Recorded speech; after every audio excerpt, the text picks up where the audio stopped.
Ephesians chapter 4, verses 1 to 16, from the New King James Version.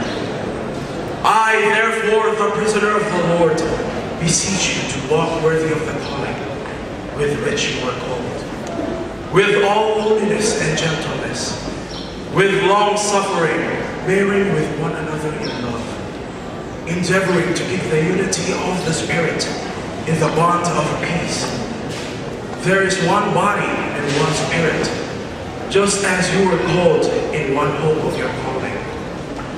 One Lord, one faith, one baptism, one God and Father of all, who is above all, and through all, and in you.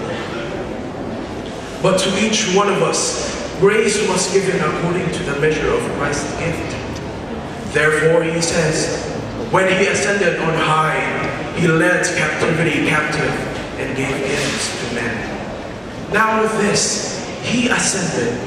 What does it mean but that he also first descended to the lower parts of the earth? He who descended is also the one who ascended far above all the heavens, that he might fill all things.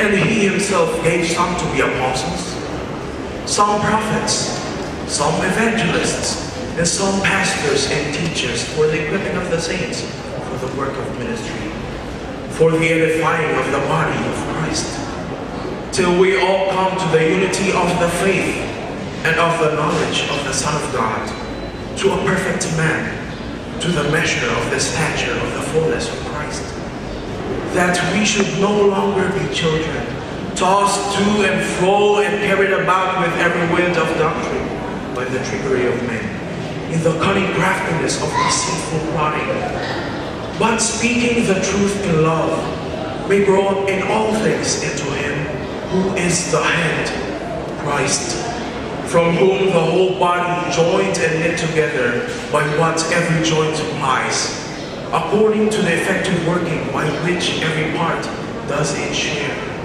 causes growth of the body for the edifying of itself in love. Ephesians chapter 4, verses 1 to 16, from the New King James Version.